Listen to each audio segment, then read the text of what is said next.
The Treaty of Andromeda had stood for 9 centuries, a monument to diplomacy carved from the ashes of the First Galactic War. It was a fragile peace, built on mutual exhaustion rather than trust, but it had held. The Kalrati Empire and humanity had learned to coexist, their borders clearly marked, their conflicts resolved through carefully worded protocols and endless bureaucratic channels. That peace shattered in a single moment. With a single shot, General Evelyn Harrows stood on the neutral ground of Station Meridian, her gray uniform crisp despite the long journey from Earth. She was 63 years old, a veteran of countless skirmishes along the Outer Rim.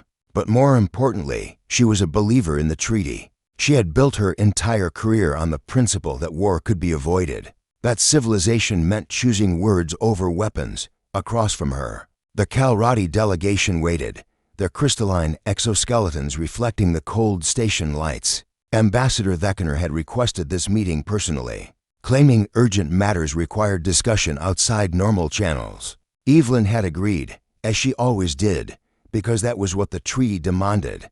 General Harrows. Thekiner's translator box crackled. "Your presence honors this meeting." Evelyn nodded. "Ambassador, your message indicated a territorial dispute near the Helios cluster. I've brought the original survey data." The plasma bolt struck her in the chest. There was no warning, no declaration, no political theater. One of Thekiner's guards simply raised its weapon and fired. Evelyn's body armor absorbed some of the impact, but the heat was tremendous. She fell backward, her vision swimming, aware of shouting and movement around her. Through the haze of pain, she saw Thekiner's face, and the ambassador looked genuinely shocked. Unauthorized. Thekiner was screaming at the guard. This was not sanctioned. Medical assistance, immediately. But it was too late. Not for Evelyn. She would survive, though badly burned. It was too late for something far more important. On Earth, Felix Chen sat in the War Council chamber when the news arrived. He was young for a strategic coordinator, only 35. But he had earned his position through brilliance, not nepotism. He had spent his entire adult life studying the treaty, finding ways to make it stronger, to extend humanity's peace just a little longer. The holographic display showed the footage from Station Meridian on loop. General Harrows falling. The chaos. The Kalrati guard who had fired being restrained by its own people. It was a rogue element. Ambassador Kenji argued. Thekiner himself is demanding the perpetrator be executed. This doesn't have to mean war. Felix stared at the screen, his mind running through scenarios, probabilities, historical precedents. He thought of the Kalrati honor codes, their rigid hierarchical structures, the 900 years of carefully maintained balance. Then he thought of his grandmother, who had died in the First Galactic War before the treaty existed. He thought of the mass graves on Titan, the glassed cities of New Beijing, the generation ships that had fled into deep space rather than live under Kalrati domination.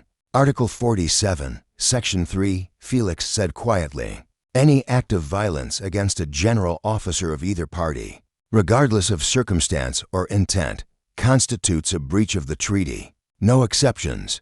Felix, be reasonable. I am being reasonable.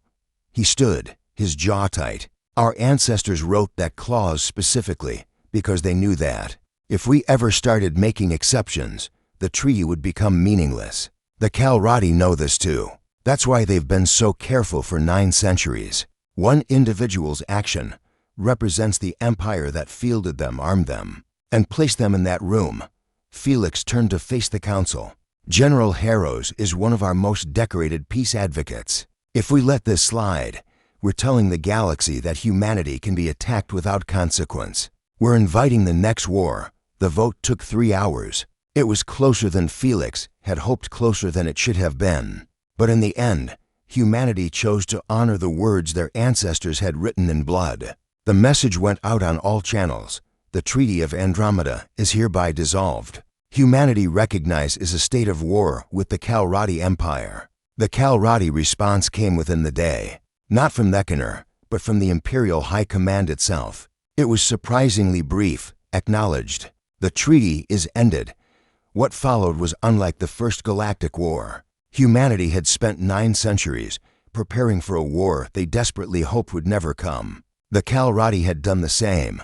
The first human strike fleets deployed within 72 hours, faster than any military mobilization in recorded history. Felix coordinated from Earth, watching the tactical displays with a sick feeling in his stomach. This was everything he had spent his life trying to prevent. But he had also spent his life studying war. The humans didn't fight like they had 900 years ago. They fought with precision, with overwhelming force concentrated at strategic points, with new weapons the Kalrati had never seen. They fought like people who had spent centuries thinking about this exact scenario. Within 2 months, the Kalrati requested negotiations. Felix stood in the same chamber where the War Council had voted.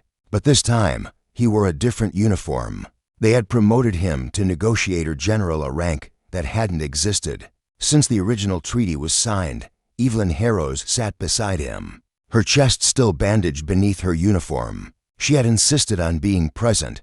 They'll try to get terms similar to the old treaty. She said quietly. They won't get them, Felix replied. 900 years of peace, General.